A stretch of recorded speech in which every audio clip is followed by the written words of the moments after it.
Good evening everyone, very good evening to all of you बच्चों and welcome to exam दोस्त।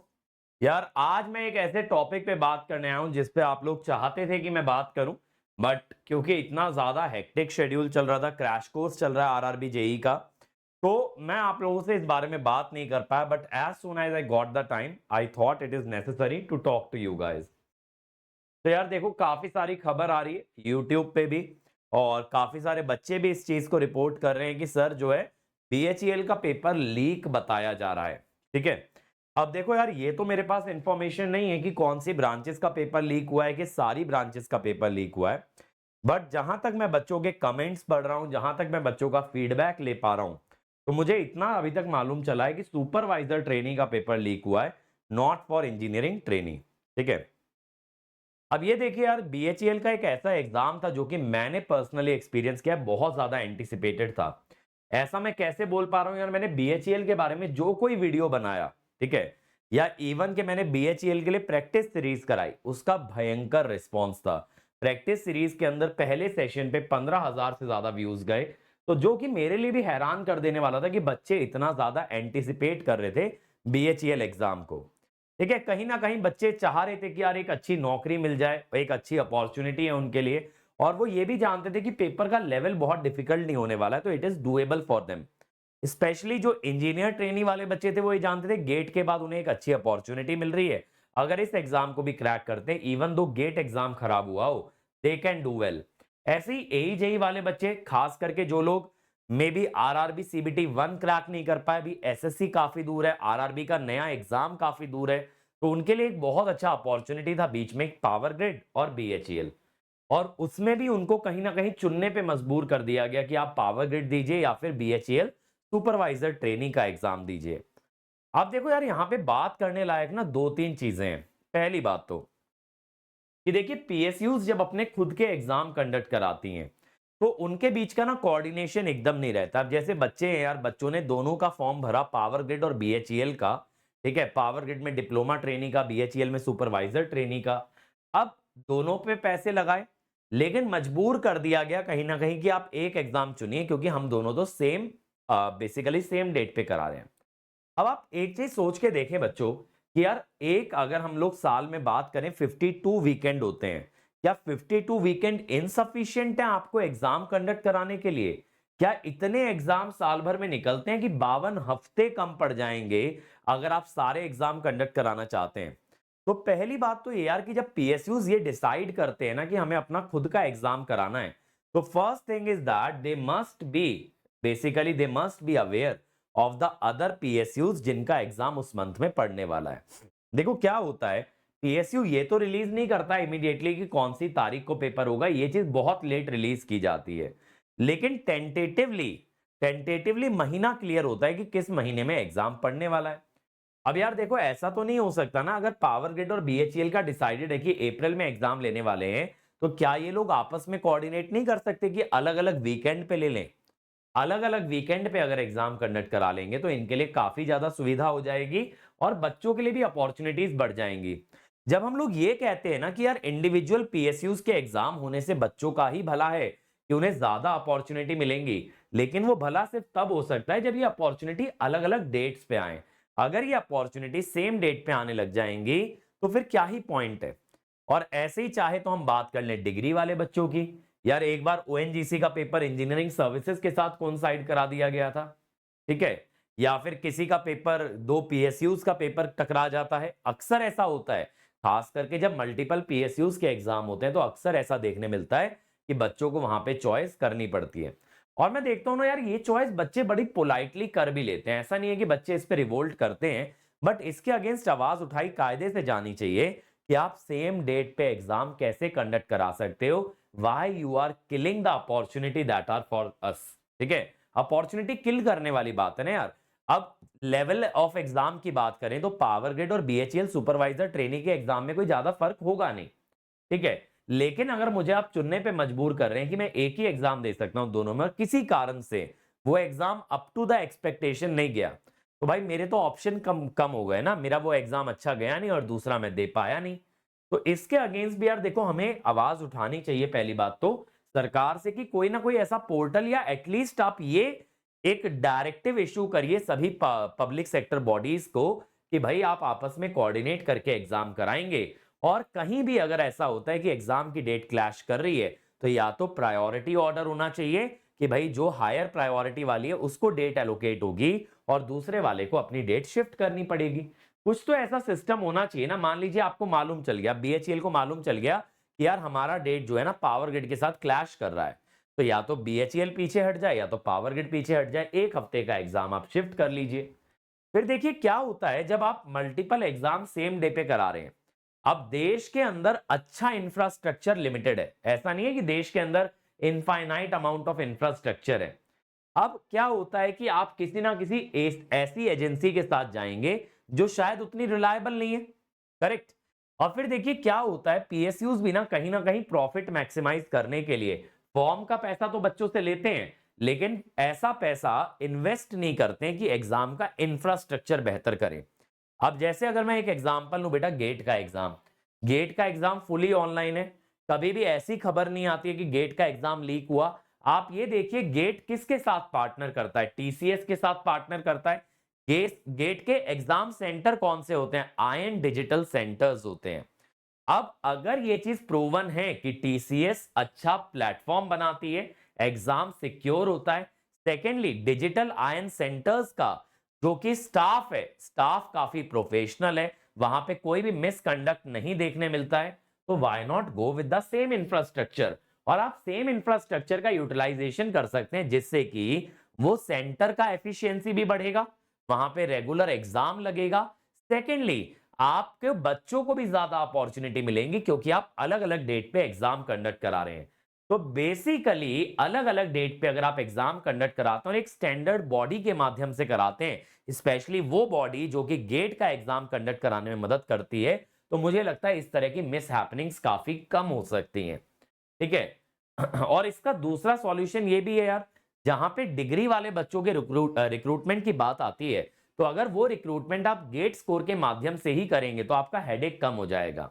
लेकिन पता है परेशानी क्या होती है, जब गेट स्कोर से रिक्रूटमेंट किया जाता है तो कहीं ना कहीं पीएसयूज को जो फॉर्म का अमाउंट है वो थोड़ा कम करना पड़ता है। क्योंकि यार जस्टिफाइड नहीं है ना कि आप एग्जाम भी कंडक्ट नहीं करा रहे, फिर आप बच्चे से बोलो आप 1000 रुपए 1500 रुपए भर के मेरा फॉर्म भरिए। तो यार ये जो सेल्फ एग्जाम कंडक्ट कराने वाली बात होती है ना, इसके पीछे सबसे बड़ा मोटिव होता है प्रॉफिट। और मुझे कहीं ना कहीं ये लगता है जो गवर्नमेंट कंपनीज हैं यार, अगर ये लोग इतना ग्रीडी होंगी प्रॉफिट के पीछे कि आपका ट्रांसपेरेंट ही नहीं होगा रिक्रूटमेंट प्रोसेस, आपके रिक्रूटमेंट प्रोसेस के अंदर इतने सारे फ्लॉ होंगे कि पेपर लीक हो जाएगा, पेपर क्लैश कर जाएगा, तो यार ऐसे भी क्या फायदा प्रॉफिट कमाने का। प्रॉफिट कमाइए, ऐसी कोई बात नहीं। देखो कोई भी कंपनी सरवाइव तभी करेगी जब प्रॉफिट कर पाएगी, लेकिन वो प्रॉफिट कराने के लिए आप बच्चों को विक्टिमाइज मत कीजिए, बच्चों का मत काटो ना यार। इवेंचुअली अगर आप एग्जाम नहीं प्रॉपरली कंडक्ट करा सकते, या तो आप एग्जाम को आउटसोर्स कर दो, या तो पीएसयूज क्या करें, पीएसयूज एक सेंट्रल बॉडी अपॉइंट कर दें कि देखिए भाई ये बॉडी एग्जाम कंडक्ट कराएगी, आप अपनी रिक्वायरमेंट उस बॉडी को भेज दीजिए, या तो आप पेपर फ्रेम करके भेज दीजिए और बाकी की भागदौड़ किसी और को संभालने दीजिए, ऐसा कर दीजिए।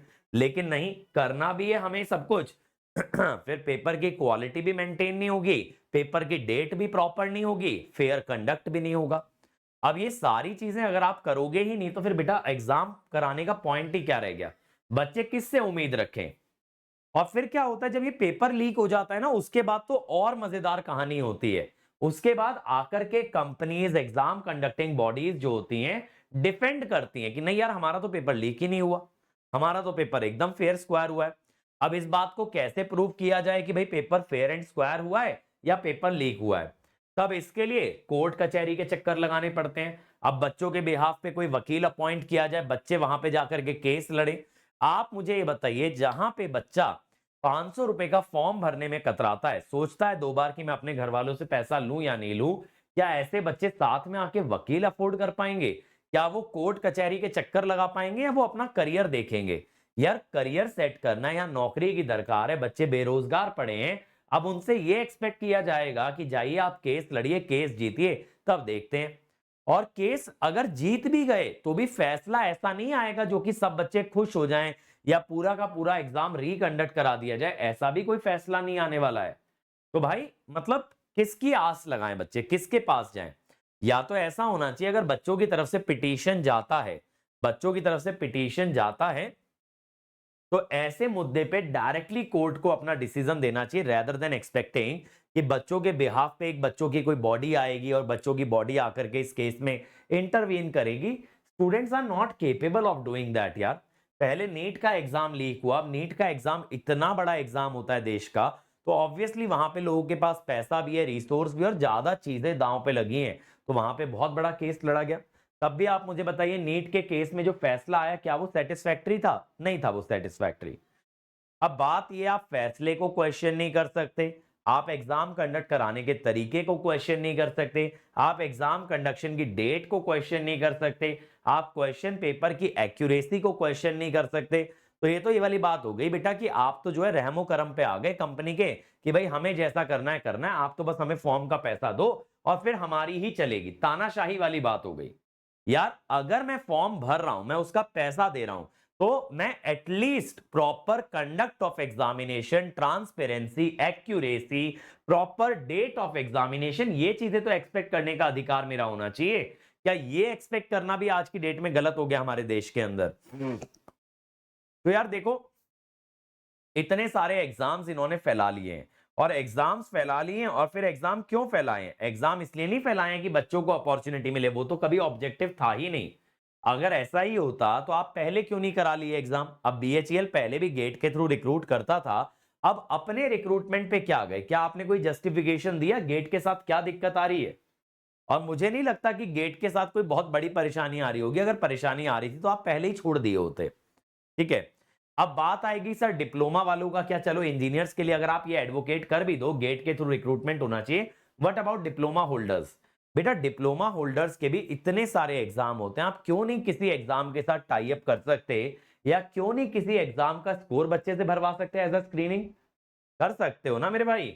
अगर आप ये भी मान लो, चलो आपने ये कह दिया बच्चों से कि एसएससी सीबीटी 1 का आप अपना स्कोर कार्ड अपलोड कीजिए, आपके लिए मैंडेटरी कर दे रहे हैं, या एसएससी के साथ आपने एक डिस्कशन ओपन कर लिया, यार एमओयू टाई अप कर लो, हम डिप्लोमा होल्डर्स का एग्जाम कंडक्ट कराने की हमारी औकात नहीं है, हमारे बस की नहीं है, हमें आप अपना स्कोर डेलीगेट कर देना, या हम आपकी छत्रो छाया में आ जाते हैं, जो बच्चे हमारा फॉर्म भरेंगे हम उन्हें रिक्रूट कर लेंगे। मैं ये नहीं कह रहा कि ऐसा हो ही जाएगा, लेकिन यार ये एक सही डायरेक्शन में कदम उठाने वाली बात है ना। देखो देश के दो सबसे स्टैंडर्ड एग्जाम, एक तो गेट और एजेई डोमेन के अंदर एसएससी जेई, अगर इन दो एग्जाम से आप डिप्लोमा होल्डर और डिग्री होल्डर को रिक्रूट कर सकते हो तो व्हाई नॉट डू दैट? आप इंटरव्यू लीजिए अगर आपको स्क्रीनिंग करनी है। और मैं तो कहता हूं यार बहुत केसेस में इंटरव्यू की भी जरूरत नहीं है। इंटरव्यू की जरूरत वहां होती है जहां कैंडिडेट को ना पब्लिक फेसिंग होना पड़ेगा। अगर आपकी जॉब आपके लिए ये रिक्वायर करती है कि कल को आपको पब्लिक के साथ डील करना है, लोगों के साथ डील करना है, तब तो मैं मांगू भी आपका कम्युनिकेशन स्किल। अगर आपका डेस्क जॉब है या आपका एक जॉब कंपनी के अंदर ही बैठ के होने वाला है, आपका ना तो फील्ड जॉब है ना लोगों के साथ इंटरेक्ट करने वाला जॉब है, तो you don't actually need to give an interview, to be very frank with you guys. ठीक है, तो आप डॉक्यूमेंट वेरिफिकेशन कीजिए, रिक्रूट कीजिए, जल्दी नौकरी दीजिए लोगों को, ताकि नौकरियों का जो बैकलॉग है वो भी क्लियर होते चले और हमारे देश में अनएम्प्लॉयमेंट भी कम होता चले। तो आज की डेट में मैं ये मानता हूं ना, इंजीनियर्स जो है ना मोस्ट नेग्लेक्टेड कम्युनिटी हो गए हैं, और कहीं ना कहीं पीएसयूज की नजर में एक कहते हैं ना बलि का बकरा हो गए हैं। ठीक है, हलाल किया जा रहा है, भाई इनसे पैसा निकालते रहो, लगातार पैसा निकालते रहो, लेकिन सुविधा के नाम पे दे दो इनको बाबा जी का टुल्लू। सीधी सी बात है, ये एक माइंडसेट चला आ रहा है कि भाई हम कुछ भी करेंगे ना, तो ये एक ऐसी कम्युनिटी है जो कि रिवोल्ट नहीं करने वाली है, जो कि कुछ नहीं बोलने वाली है। ठीक है, अब हमें क्या करना चाहिए बेटा? कहीं ना कहीं तो देखो हमें ये शोकेस करना चाहिए कि भाई हम लोग ऐसे नहीं है कि आप दबाओगे और हम दबते जाएंगे, और अपने अधिकारों के लिए भी हम लोग नहीं खड़े होंगे। क्योंकि बेटा मैं जिंदगी की एक सच्चाई बताऊं, जो लोग दबते हैं ना उनको उतना ही दबाया भी जाता है। तो यार देखो, मैं ये कहूंगा कि इस चीज में मैं आप लोगों के साथ हूं। इसमें दो तीन चीजों का मैं आपको वादा कर रहा हूं। पहली बात, आज या कल की डेट में आप मेरी तरफ से ट्वीट देखने वाले हो, ट्विटर पे कह लो या एक्स पे कह लो, ठीक है, जिसमें कि हम लोग होम मिनिस्ट्री को, जिसमें कि एजुकेशन मिनिस्ट्री को, जिसमें कि प्राइम मिनिस्टर ऑफ इंडिया को, बीएचईएल अथॉरिटीज को हम लोग टैग करेंगे और ये चीज को क्लियरली पॉइंट आउट करेंगे। उसका लिंक मैं इस वीडियो के कमेंट सेक्शन में पिन कर दूंगा, तो आप उसे रीपोस्ट कर सकते हो, आप उसे शेयर कर सकते हो, आप उसको लाइक कर सकते हो, तो आप डेफिनेटली उसको आगे बढ़ा सकते हो इस मुहिम को। दूसरी चीज, अगर आप लोगों को ये लगता है कि कहीं पे आप लोगों को प्रोटेस्ट करना है, तो आप लोग मेरा साथ एक्सपेक्ट करके चल सकते हो कि मैं आपके साथ खड़ा रहूंगा, ठीक है। जिस भी कैपेसिटी में अपने शेड्यूल के चलते मैं आपका साथ दे पाऊंगा जरूर दूंगा, ठीक है। बट मैं हाँ यार इतना भी आप लोगों को कह दूं कि बिल्कुल ऐसा भी मतलब मुझसे एक्सपेक्टेशन रख लेना कि जितने भी मेरे स्टूडेंट है सबको छोड़ छाड़ करके मैं सब कुछ डिच कर दूंगा, नहीं। मुझे क्लासेस भी मेंटेन करनी है, but at the same time जिस हद तक हो पाएगा मैं प्रोटेस्ट में भी आपके साथ खड़ा रहूंगा, ये मेरा वादा है, ठीक है। क्योंकि यार मुझे सभी लोगों को साथ लेके चलना है, उन बच्चों को भी साथ लेके चलना है जो लोग आरआरबी का एग्जाम देने वाले हैं, उन बच्चों को भी साथ लेके चलना है जो हमारे गेट एग्जाम के या एजेई एग्जाम के कोर्सेज के साथ जुड़े हैं और जो लोग डेली का क्लास एक्सपेक्ट करते हैं, but at the same time उन बच्चों के साथ भी, जबकि हम बीएचईएल का कोई पेड कोर्स नहीं चला रहे हैं, पहली बात, ठीक है। बीएचईएल के अंदर मैंने सिर्फ एक प्रैक्टिस सीरीज कराया था, लेकिन बीएचईएल वाले बच्चे तो वही है ना जो गेट का एग्जाम देते हैं, जो एसएससी आरआरबी का एग्जाम देते हैं, तो बच्चे तो हमारे ही है ना। तो इसीलिए आप लोगों के साथ में डेफिनेटली खड़ा रहने वाला हूं।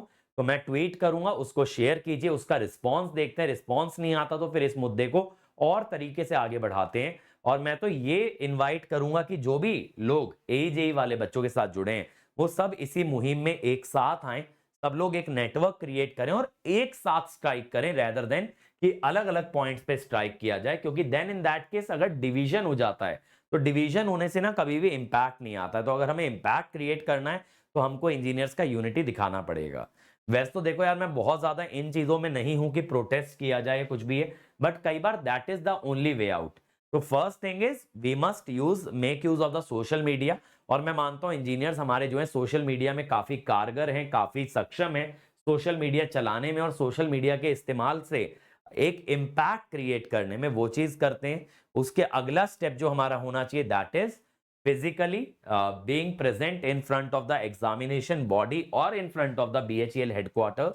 और तीसरा चीज फिर बेटा वही बचता है, केस करना। अब ये आप लोगों को डिसाइड करना है बेटा आप लोग किस हद तक जाना चाहेंगे, आपके लिए एग्जाम कितना अहम है। बाकी बच्चों की तरफ से मुझे ये चीज बहुत ज्यादा सुनने में मिला है कि सबसे बड़ा जो लीक हुआ है वो विशाखापट्टनम के अंदर हुआ है। कोई जियोन टेक्नोलॉजी नाम की कंपनी है जहां पे एग्जाम कंडक्ट कराया जा रहा था, उनके अधिकारियों ने, उनके ऑफिसर्स ने पेपर की वीडियो रिकॉर्डिंग की, फिर पेपर को सॉल्व कराया और बच्चों को आंसर कीज प्रोवाइड कराई।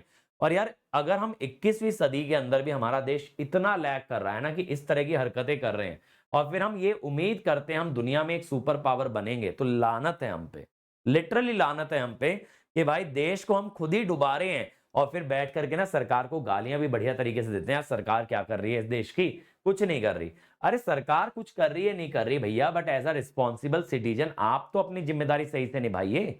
अगर आपको एग्जाम में इन्विजिलेशन की जिम्मेदारी दी गई है तो वो तो ईमानदारी से करिए। खुद बेईमानी करनी है, खुद घूस खानी है और फिर दूसरा घूस खाता है तो उसे गाली भी देनी है। डबल स्टैंडर्ड की भी ना मतलब हद होती है, इसे हिपोक्रेसी कहा जाता है।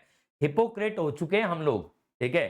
गाली भी देंगे जब दूसरा बंदा सेम काम करेगा और फिर खुद भी वापस से सेम ही काम करना है। और जो लोग ये काम किए हैं ना, एक बार बस ये उम्मीद करके देख लें कि कल आपका बच्चा उस पोजीशन में होता है और वो हकदार होता है एक रैंक का और उसके मुंह से वो निवाला छीन लिया जाता है, उसके हाथ से वो रैंक छीन ली जाती है, जिस कारण से वो बेरोजगार रह जाता है। क्या आप बर्दाश्त कर पाएंगे? आज आप दूसरे के बच्चों का भविष्य बर्बाद कर रहे हैं इस तरीके से। और एक चीज ध्यान रखिएगा, जिन लोगों ने भी ऐसा किया है ना, हाय लगती है बच्चों की यार। ये लोग जो है ना, जो दिन रात मेहनत करते हैं, जो दिन रात ताने सुनते हैं, गालियां सुनते हैं रिश्तेदारों की, माँ बाप की, दोस्तों की, और उसके बावजूद खड़े रहते हैं, जब आप उनके साथ ऐसा करते हो ना, डिजर्विंग कैंडिडेट की रैंक छीनते हो, तो भाई हाय तो लगते हो। और ऐसे लोग ना कभी जीवन में खुश नहीं रह पाएंगे। कहीं ना कहीं जो आज आप लोग कर रहे हो ना इन बच्चों के साथ, वो आपके साथ भी होगा। और जब होगा ना तो ये चीज जान लेना भाई, ऊपर वाले के घर में ना इंसाफ जरूर होता है। देर है लेकिन अंधेर नहीं है। जिस दिन होगा ना उस दिन हम लोग आपका तमाशा देखेंगे और तब आप कहिएगा कि अनफेयर है ये देश। इस देश को अनफेयर बनाने वाले आप ही लोग हो और कोई नहीं है। और जो आप लोग ने किया है दैट इज कंप्लीटली अनएक्सेप्टेबल। और मैं ये चाहूंगा कि इसमें बीएचईएल को आगे आना चाहिए। अगर देखिए बीएचईएल की गलती नहीं है, आप एग्जाम कंडक्ट कराना चाहते तो भाई आप आगे आइए, आप रिकंडक्ट कराइए और सबसे पहले उस कंपनी के अगेंस्ट केस फाइल कीजिए जिसकी वजह से पेपर लीक हुआ है, उन्हें सस्पेंड कीजिए और सरकार की तरफ से उस कंपनी को ब्लैकलिस्ट किया जाना चाहिए कि they can not conduct any more government exam. First of all, वहां ना तो कोई सेंटर पड़ सकता है, ना ही उन्हें कोई हक है आगे एग्जाम कंडक्ट कराने का। बिल्कुल आप उनको स्थगित कीजिए, उनको रोकिए, उन्हें ब्लैकलिस्ट कीजिए, और तब शायद लोगों के माथे में अकल आएगी कि करना क्या है। और मैं कहता हूं यार देखिए, अगर आपके पास इंफ्रास्ट्रक्चर की कमी है तो आप मल्टीपल डेट्स पे एग्जाम कंडक्ट करा लो यार। गेट मल्टीपल शिफ्ट में होता है, कोई समस्या नहीं होती। इलेक्ट्रिकल, मैकेनिकल, सिविल अलग अलग दिन करा लीजिए, आप एग्जाम अलग अलग दिन करा लीजिए। और इसके अलावा भी अगर आपको इंफ्रास्ट्रक्चर का ही प्रॉब्लम है, तो अगर और समस्या है तो आप मल्टीपल सेट बना दीजिए पेपर के। और जैसा मैंने बोला, अगर आपके बस की नहीं है पेपर कराना तो आप इसको आउटसोर्स कर दीजिए, या आप टाई अप कर लीजिए देश के 2 सबसे बड़ी एग्जाम कंडक्टिंग बॉडीज के साथ। तो भैया देखो, रास्ते तो कई हैं, लेकिन अगर दाल में इस हद तक काला मिला हुआ है कि इसमें बीएचईएल का ही हाथ है, और वो लोग ये धांधलेबाजी करना चाहते हैं, कहीं ना कहीं फेवरेटिज्म करना चाहते हैं, कहीं ना कहीं उनका मैनेजमेंट घूस खा करके फेवरेट कैंडिडेट्स को रिक्रूट कराना चाहता है, तब तो भाई मैं कहता हूं कोई उम्मीद ही नहीं बची है। तब क्या ही करेंगे, जिसको एग्जाम कंडक्ट कराना है अगर वही गलत तरीके से रिक्रूट कर रहा है। और अगर आपको ऐसे ही रिक्रूटमेंट करना है ना, तो आप नोटिस मत निकालिए, आप इंटरनल रिक्रूटमेंट निकालिए, आप वॉक इन इंटरव्यूज निकालिए। वॉक इन इंटरव्यूज में आप किसका चुनाव करते हैं ना, कोई उस पर संदेह भी नहीं करेगा, कोई उस पर केस नहीं होगा, कोई कुछ नहीं कहने वाला। आप वॉक इन इंटरव्यूज से रिक्रूट कर लो, लेकिन नोटिस निकाल के ना सामने वाले बच्चे को यह उम्मीद मत दो कि भाई तेरी भी नौकरी लग सकती है, तेरा भी नंबर आ सकता है। ये मत कीजिए भाई। उम्मीदों के साथ, सपनों के साथ, करियर्स के साथ मत खिलवाड़ कीजिए। वैकेंसी निकालते हैं तो औकात रखिए एग्जाम कंडक्ट कराने की, और नहीं रख सकते तो वैकेंसी या तो निकालिए मत, या तो फिर एग्जाम खुद मत कंडक्ट कराइए, किसी और के भरोसे आप बैठ जाइए। तो यही मेरा हाथ जोड़ के निवेदन है बीएचईएल से और सभी स्टूडेंट बॉडी से कि भाई आप लोग साथ में आइए, इस चीज के खिलाफ आवाज उठाइए। आज बीएचईएल है, कल पावर ग्रिड होगा, परसों कोई और पीएसयू होगा। कब तक झेलते रहोगे? जिंदगी के कितने साल इन्वेस्ट करते रहोगे इसी फील्ड के अंदर, इसी तैयारी के अंदर? अगर मेहनत करते हो तो हक से सीट मांगने का अधिकार आप लोगों का है, आप लोगों को उसके लिए खड़ा होना चाहिए। और फिर मैं ये कहूंगा कि देखो, पेपर मैकेनिकल का लीक हुआ, इलेक्ट्रिकल का हुआ, कि सिविल का, कि सबका, अगर आज एक ब्रांच का भी हुआ है तो कल आपके साथ भी सेम चीज हो सकती है। तो अगर आप ये माइंडसेट रखेंगे ना कि मेरे साथ तो ऐसा कभी होगा नहीं, तो भाई धक्का लगेगा। और आज अगर आप दूसरे का साथ नहीं देंगे तो कल आपका साथ कोई और नहीं खड़ा होगा, तो बड़ा खराब लगेगा। तो हम इंजीनियर्स हैं, let us not be divided based on the branches, let us not be divided on the basis of degree और diploma, let us all stand together. क्योंकि इंजीनियर वैसे भी बेटा एक श्रिंकिंग कम्युनिटी है, इसको भी अगर आप सब डिवाइड कर देंगे तो कोई पॉइंट रह नहीं जाएगा। तो मुझे लगता है सबको एक साथ आना चाहिए। और जैसा मैंने बोला, मैं समराइज कर दे रहा हूं, मैं आप लोगों के लिए ट्वीट करने वाला हूं। ट्वीट का लिंक इस वीडियो के कमेंट सेक्शन में होगा, आप उसको शेयर कीजिए, आप उसको आगे बढ़ाइए। इसके बाद हम लोग अगला फैसला क्या लेंगे, अगर कोई रिस्पॉन्स, कोई इसके ऊपर नहीं आता है, एक्शन नहीं होता है, तो then we will think about having a strike or doing something at the BHEL headquarters, and last resort will be the legal case against BHEL and the exam authorities. Okay, so that is my point of view. आप लोग इससे agree भी कर सकते हैं, disagree भी, ठीक है। और बहुत से बच्चों को हो सकता है मेरी बातें ना भी अच्छी लगे, तो definitely you are free to do any negative comment. But मैं इतना कहूंगा भाई कि मेरे अगेंस्ट नेगेटिव कमेंट फिर भी ठीक है, लेकिन आप इन बच्चों के अगेंस्ट मत खड़े होइएगा। ये भी आप ही लोगों में से हैं जिन लोगों का कटा है इस एग्जाम के अंदर। तो अगर आप इन चीजों के अगेंस्ट खड़े होते हैं तो कहीं ना कहीं आप ऐसे बच्चों के अगेंस्ट खड़े हो रहे हैं जो आप ही लोगों के बीच में से निकले।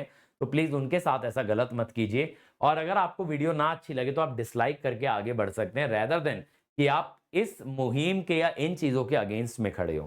ठीक है, प्लीज ऐसा मत कीजिए। ठीक है, ये मेरा आप लोगों से रिक्वेस्ट रहेगा। That's it from my side, thank you and all the very best for this initiative, all the very best to bringing a change. Thank you.